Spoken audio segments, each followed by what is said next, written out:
अमीर और गरीब बहू की रसोई। बहू, पल्लवी बहू, कहाँ हो तुम? जरा यहाँ तो आना। इस बुढ़िया को भी ना चैन नहीं, सुबह सुबह शुरू हो जाती है। ओफो मम्मी जी, अब क्या हो गया? ये क्या है? पल्लवी बहू, फिर से तूने बर्तन मांजने का साबुन पानी में गलने के लिए छोड़ दिया है। ऐसे संभालोगी तुम रसोई? आप भी ना मम्मी जी, 5-10 रुपए के साबुन के पीछे ऐसे चिल्ला रही हैं जैसे कि लाखों का नुकसान हो गया हो। सुबह सुबह सर में दर्द कर दिया है। साइड हटिए, मुझे चाय बनाना है। अपनी सास को टक्कर मारकर पल्लवी अप्रेन पहनकर चाय बनाने लगती है। पल्लवी की शानदार रसोई में लगी खड़ी दीवार के पीछे गरीब राधिका मिट्टी के चूल्हे पर खाना बना रही होती है। तभी पल्लवी ढेर सारी चायपत्ती इलायची चाय में डाल देती है। गुड जॉब पल्लवी, क्या बढ़िया चाय बनाई है तूने। कितनी अच्छी खुशबू आ रही है। पल्लवी एक बड़े से कप में चाय छानकर चायपत्ती को कूड़े में फेंकने ही वाली होती है कि तभी कमलावती पल्लवी को रोकती है। पल्लवी बहू, ये क्या कर रही हो? तुम जानती भी हो ये चाय पत्ती कितनी महंगी है। खास असम से खरीद कर लाए थे तुम्हारे ससुर जी। एक तो तुमने एक कप चाय में इतनी सारी चाय पत्ती डाल दी। इसे रहने दो, अभी इसमें 1-2 बार और चाय बन सकती है। हद होती है कंजूसी करने की मम्मी जी। ये लीजिए, पकड़िए अपनी चाय पत्ती। ऐसा कहते हुए पल्लवी अपनी सास के हाथ में गर्म चाय छन्नी रख देती है, जिससे कमलावती का हाथ जल जाता है। मेरा हाथ! ये तो माँ जी की आवाज है। राधिका भागकर वहां आ जाती है। माँ जी, आप ठीक तो हैं? हे भगवान, आपका तो हाथ जल गया है। राधिका को अपनी रसोई में देखकर पल्लवी चिढ़कर कहती है, राधिका, तुम्हारी हिम्मत कैसे हुई मेरी रसोई में पैर रखने की? देखो पल्लवी, इस वक्त माँ जी को मेरी जरूरत है। लगता है तुम अपनी हैसियत भूल गई हो, मगर कोई बात नहीं, मैं अभी तुम्हें तुम्हारी औकात याद दिला देती हूँ। चलो निकलो यहाँ से। घमंड में आकर पल्लवी राधिका को धक्के मारकर रसोई से भगाने लगती है। मगर आखिर किन हालातों में कमलावती के घर के 2 हिस्से हुए और क्यों बटी दोनों बहुओं की रसोई, और आखिर क्यों पल्लवी ऐसे बिहेव करने लगी? पंडित जी, मुझे अपने दोनों बेटों यश और राजीव के लिए ये लड़कियां पसंद है। आप तो बस शादी की बात आगे बढ़ाइए। कमलावती जी, दोनों लड़कियां बड़े अमीर खानदान से हैं। इनके पिता को बस एक इज्जतदार परिवार चाहिए, और आपके परिवार से ज्यादा इज्जतदार घर और कौन सा होगा। कमलावती का परिवार हर तरह से संपन्न था। दोनों बेटों का अच्छा खासा कारोबार था। शाम को उसके दोनों बेटे राजीव और यश घर आते हैं। यश, राजीव, तुम्हारे सामने टेबल पर कुछ रखा है। दोनों भाई तस्वीर उठाकर देखते हैं। राजीव को पल्लवी पसंद आ जाती है क्योंकि वो बहुत सुंदर और मॉडर्न होती है, मगर यश बिल्कुल खुश नहीं होता। क्या हुआ यश, तुझे लड़की पसंद नहीं आई? ऐसा नहीं है माँ, मगर मैं किसी और को पसंद करता हूँ। यश अपनी माँ को राधिका के बारे में बताता है, मगर कमलावती शादी के लिए मना कर देती है। यश, ये शादी नहीं हो सकती। तुम्हारी भलाई इसी में है कि तुम उस लड़की को भूल जाओ। मगर माँ, मुझे ये तो बताइए कि राधिका इस घर की बहू क्यों नहीं बन सकती है? क्योंकि पैरों की धूल को माथे पर लगाने से वो चंदन का टीका नहीं बनता। अच्छा, तो आप समझा माँ। आप राधिका को इसलिए बहू नहीं बनाना चाहती हैं क्योंकि वो गरीब घर से है। यश उदास होकर अपने कमरे में आ जाता है, जहां उसके पिता गिरधर उसके सर पर हाथ रखकर कहते हैं, यश बेटा, मैं जानता हूँ इस वक्त तेरे दिल पर क्या बीत रही है। मैं तेरी माँ को तो नहीं बदल सकता, मगर इतना कहना चाहता हूँ कि अपने दिल के सिवा किसी की मत सुनना। मेरा आशीर्वाद तेरे साथ है बेटा। एक तरफ जहां कमलावती अपनी आने वाली अमीर बहू पल्लवी के लिए बहुत ही सुंदर मॉड्यूलर महंगा किचन बनवाती है और बेटे की शादी के एक एक फंक्शन पर लाखों रुपए खर्च करके पल्लवी को अपने घर की बहू बनाकर ले आती है, तो वहीं यश अपनी माँ के खिलाफ जाकर राधिका के साथ शादी करके घर आ जाता है। तो आखिर तूने अपनी मर्जी कर ही ली ना यश, और ले आया इस गरीब को मेरी बहू बनाकर। ये सुनकर दरवाजे पर दुल्हन के जोड़े में खड़ी पल्लवी अपना अमीरपना दिखाते हुए कहती है, मम्मी जी, आप ये कहना चाहती हैं कि ये 2 कौड़ी की दिखने वाली गरीब मेरी जेठानी है? फिर कमलावती अपनी अमीर बहू का गृह प्रवेश करके गरीब बहू का गृह प्रवेश नहीं करती है, उसे दरवाजे पर खड़ा छोड़ देती है, और ऐसे में राधिका का ससुर गिरधर उसका गृह प्रवेश करता है। बहू तुम्हारी सास माने या ना माने, मगर अब तुम इस घर की लक्ष्मी हो। शुक्रिया बाबूजी, आपने मुझे इस घर में जगह दी। बस अब मुझे माँ जी के दिल में भी जगह बनानी है। अगली सुबह गरीब बहू नहा धोकर रसोई में आती है। थोड़ी ही देर बाद कमलावती की अमीर बहू पल्लवी भी महंगी सी साड़ी पहनकर मेकअप किए रसोई में आ जाती है, जहां कमलावती अपनी गरीब बहू को चिढ़ाते हुए कहती है, आ गई मेरी प्यारी पल्लवी बहू। देखो तो जरा कितनी सुंदर लग रही है, एकदम चांद का टुकड़ा। थू थू थू थू थू थू, किसी की नजर ना लगे। मम्मी जी, वैसे आपने मेरे लिए बहुत मॉडल किचन बनवाया है। मैं जानती थी तुझे ये रसोई पसंद आएगी। पल्लवी बहू, चलो अब जल्दी से अपने हाथों से पहली रसोई में कुछ बढ़िया सा बनाकर खिला दो। ठीक है मम्मी जी। माँ जी, आज मेरी भी पहली रसोई है, आप मुझे भी बता दीजिए कि मुझे पहली रसोई में क्या बनाना है। मम्मी जी प्लीज, गरीब को मेरी रसोई से बाहर जाने को कह दीजिए, मुझे इन गरीबों से बहुत गंदी बू आती है। पल्लवी, मैं भी इस घर की बहू हूँ, ये रसोई जितनी तुम्हारी है उतनी मेरी भी है। तूने ऐसा सोचा भी कैसे मेरी गरीब बहू? एक पैसे की तो हैसियत नहीं। मैं दिखाती हूँ कि मेरे इस घर में तेरी क्या जगह है। खड़ूस कमलावती बेचारी गरीब बहू का हाथ मरोड़ते हुए उसे घर के दूसरे टूटे हिस्से में ले आती है, जहाँ मिट्टी का कच्चा आंगन होता है। मेरी बहू होने का दावा करने का बहुत शौक है ना तुझे? तो आज तुझे इस कड़ी धूप में बैठकर इस आंगन में अपनी पहली रसोई की रस्म निभानी होगी। ठीक है माँ जी, अगर ऐसे में आपका दिल जीत पाऊंगी तो आपकी गरीब बहू को आपकी दी हुई शर्त स्वीकार है। एक तरफ जहां कमलावती की अमीर बहू पल्लवी एप्रिन बांधकर अपने आलीशान सुख सुविधा भरी रसोई में अपनी पहली रसोई का खाना बनाती है, वहीं बेचारी गरीब बहू कड़ी धूप में इधर उधर से ईंट इकट्ठा करती है और लकड़ियां चुनकर धूप भरी गर्मी में चूल्हे की आंच के धुएं में खाना बनाती है। और जल्दी जल्दी खाना बनाकर राधिका अपनी रसोई में बना खाना अपनी सास के पास ले आती है, जहाँ अमीर बहू पल्लवी मेज पर खाना परोस रही होती है। ये देखिए सासू माँ, मैंने आप सभी के लिए छोले भटूरे, राजमा चावल और मीठे में गुलाब जामुन बनाए हैं। माँ जी, मैं भी खाना बनाकर ले आई हूँ। वहीं रुक जा मेरी गरीब बहू, तेरा बनाया खाना हम अमीरों के खाने लायक नहीं है। बेचारी गरीब बहू अपना बनाया खाना लेकर लौट आती है, जिसके बाद कमलावती घर के बीच में दीवार खड़ी कर देती है और अमीर गरीब बहू की रसोइयों को बांट देती है। साथ ही गुस्से में यश के बेटे होने का हक भी छीन लेती है, जिससे भरी गरीबी में राधिका अन्न के एक एक दाने की कदर करती है और रात की बची बासी रोटी भी खाती है। वहीं पल्लवी रसोई में भरे राशन पानी की बहुत बर्बादी करती है, जिसे देखकर कमलावती कंजूस बन जाती है। पल्लवी बहू, ये इतना सारा आटा क्यों गूथा है? 4 रोटी राजीव खाता है और 2 रोटी तुम्हारे ससुर जी और मैं। हमारे लिए कल भी उतनी सारी रोटी फेंकना पड़ी थी। एक काम करो, आधा आटा फ्रिज में रख दो, उतनी रोटी बहुत है। ये आजकल इस बुढ़िया को हो क्या गया है? कल सारे बाजार सब्जी खरीदने वक्त भी अठन्नी चवन्नी के पीछे सर खपा रही थी और आज रोटियां गिन रही है। उस दिन के बाद दोनों सास बहू के बीच राशन की बर्बादी और रसोई खर्च के पीछे हर दिन खूब खिटपिट होने लगती है।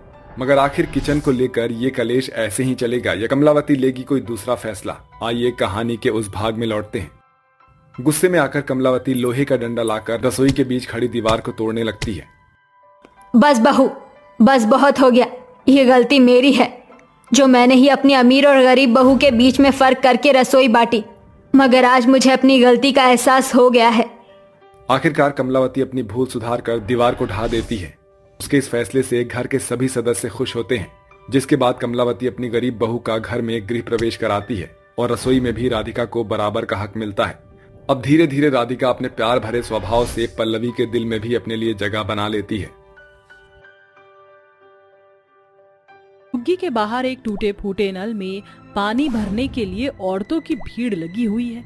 तभी कमला गरीब गायत्री को ताने मारते हुए कहती है, अरे ओ गायत्री, सुना है कल तेरे बेटे को देखने के लिए रिश्ते वाले आए थे, कुछ मामला जमा कि नहीं? वैसे तेरा कद्दू जैसा लटका मुंह देखकर तो लग रहा है कि बात नहीं बनी। मुझे तो ये समझ नहीं आता कि आखिर तेरे लड़के करते क्या हैं? अरे 5-5 बेटे हैं तेरे, फिर भी तू आज तक इस टूटी फूटी झुग्गी में ही दिन काट रही है। कमला की ताने भरी बातें सुनकर गरीब गायत्री की आंखों में आंसू भर आते हैं। अरे तू रोती काई को है? मैंने कुछ गलत थोड़ी बोला। देख गायत्री, अपने घर की मरम्मत तो तुझे करानी ही पड़ेगी, क्योंकि इस टूटे फूटे घर में गरीब से गरीब भी तेरे बेटों को अपनी बेटी देने से रहा। वो तो भला हो सरकार का जो उसने रहने को झुग्गी दे दी, तभी तुम गरीबों के सर पर छत है, वरना तो कटोरा लेकर सड़कों पर भीख मांगते फिरते। तभी अचानक गायत्री का बेटा चंदर साइकिल पर अखबार लिए वहाँ आ जाता है। बस कमलाताई बस, आखिर आपकी परेशानी क्या है? आप अमीर अपने लिए हो, पूरी बस्ती इस बात को जानती है कि आपका पक्का आलीशान घर खून पसीने की कमाई से नहीं बल्कि आपके बेटे रघु के घपलेबाजी के पैसों से बना है। और जिस घर की नींव चोरी घूसखोरी हो वो ढहने में वक्त नहीं लगता। हम गरीब हैं मगर नमक रोटी खाकर अपने घर में रहते हैं, आपसे मांगने नहीं जाते। आइंदा मेरी माँ से इस तरह से बात मत करना। तू 2 कौड़ी का गरीब अखबार बांटने वाला सड़कों पर घूम घूम कर भिखारियों की तरह अखबार बेचता है और आज तक इस फटीचर साइकिल पर अखबार बेच रहा है। बड़ा आया मेरे रघु का मुकाबला करने। बुलेट पर घूमता है मेरा बेटा, तेरी तरह ये फटीचर साइकिल नहीं चलाता। कमला की बातों का जवाब न देकर चंदर अपनी माँ को लेकर घर चला आता है। गायत्री और गिरिधर के 5 बेटे हैं, राजू, चंदर, मोहन, राकेश और अनिल। गायत्री और गिरधर गरीबी में अपने 5 बेटों को ज्यादा पढ़ा लिखा नहीं पाए, जिस कारण वह रोजी रोटी कमाने के लिए छोटा मोटा काम कर लेते हैं, जिसमें से 3 तो एक फैक्ट्री में अखबार छपाई के काम में अखबार छापते, तो वहीं राजू और चंदर कड़ी धूप में भी सड़क की भीड़ में अखबार बेचते और घर घर भी अखबार पहुंचाते। गरीबी के चलते उनके लिए रिश्ते नहीं आ रहे थे, मगर कहते हैं ना, जोड़ियां तो ऊपर वाला बनाता है। और कुछ ही दिनों में गायत्री के 5 बेटों की शादी किरण, सुमन, आरती, अर्पिता और राधा से हो जाती है, जो कि गरीब घर से ही होती हैं। आओ मेरी बहुओं, आज से इसे अपना ही घर समझो। गृह प्रवेश करके अंदर आ जाओ। 5 बहुएं गृह प्रवेश करके अंदर आकर अपनी सास के पैर छूती हैं। जुग जुग जियो मेरी प्यारी बहुओं, सदा सुहागन रहो, दूधो नहाओ, पूतो फलो। आज से तुम 5 मेरे इस गरीब घर की लक्ष्मी हो। माँ जी, जिस घर में अपनों का प्यार हो और चेहरे पर खुशी हो, वह घर गरीब नहीं होता बल्कि अमीर होता है। हाँ माँ जी, आरती बिल्कुल ठीक कह रही है, क्योंकि ईंट पत्थर से तो सिर्फ मकान बनते हैं, जबकि घर तो परिवार से बनता है। गरीब बहुओं की ये बातें उनकी सास गायत्री के साथ साथ सभी का दिल जीत लेती हैं। अगली सुबह 5 बहुएं सुबह सुबह उठकर घर की साफ सफाई कर लेती हैं। राधा मिट्टी के चूल्हे पर खाना बनाने लगती है, तभी अचानक से चूल्हे के पास वाले दीवार से ढेर सारी मिट्टी झड़ने लगती है। अरे, इस दीवार से तो मिट्टी की मोटी मोटी पपड़ी झड़ रही है। राधा, घर के ज्यादातर हिस्से का यही हाल है, वो झरझर हो गए हैं। इस घर को पेंट और पुताई की जरूरत है, और हम 5 ये जानती हैं कि हमारे पति की इतनी कमाई नहीं, अब हमें ही कुछ करना होगा। जैसे तैसे चाय नाश्ता बनाकर 5 बहुएं अपने पति को परोसती हैं। अरे गायत्री जी, बहुओं के बनाई खाने ने तो स्वाद में आपको भी पीछे छोड़ दिया। बहुत ही स्वादिष्ट खाना बनाया है तुमने, जुग जुग जियो बहुओं। तभी गायत्री धीरे से कहती है, अजी क्या करते हो, पहली बार बहुओं ने कुछ बनाया है, इन्हें शगुन तो दो। गिरधर जेब में हाथ डालकर 11 रुपए निकालकर अपनी 5 बहुओं को शगुन दे देता है। ये लो मेरी 5 बहुओं, तुम्हारी पहली रसोई का शगुन। माफ करना, तुम्हारे गरीब ससुर के पास इससे ज्यादा देने को कुछ भी नहीं था। कोई बात नहीं बाबूजी, शगुन तो दिल से होता है, हमारे लिए ये बहुत है। खाना खाने के बाद सभी बहुओं के पति काम पर जाने लगते हैं। तभी राधा राजू से कहती है, अजी सुनिए, अगर हो सके तो शाम को घर आते वक्त कुछ रद्दी अखबार लेते आना। ठीक है राधा, मैं ले आऊंगा। राजू शाम को ढेर सारा अखबार लाकर राधा को दे देता है, जिससे वह घर में बेकार पड़ी दीवार अलमारी को उस अखबार को आटे की लेई बनाकर लगा देती है। साथ ही रसोई की टूटी फूटी जगह भी अच्छी बना देती है। वहीं अर्पिता और आरती रद्दी अखबार से सुंदर फूलदान बनाकर अपने गरीब ससुराल को भी सजाती हैं। क्या बात है, आज हमारे ये गरीब घर बहुत बदला बदला नजर आ रहा है। वो हमने मिलकर अखबार से घर की हालत ठीक की है। आप सबको पसंद आया? बहुत ज्यादा पसंद आया बहू, इसीलिए तो हर घर में बहू होना जरूरी होता है, क्योंकि वो घर संजोकर संवार कर रखती है। ऐसे ही दिन बीतते हैं। गायत्री का परिवार और उसकी 5 बहुएं रूखा सूखा खाकर भी गरीबी में खुशी से रह रहे थे।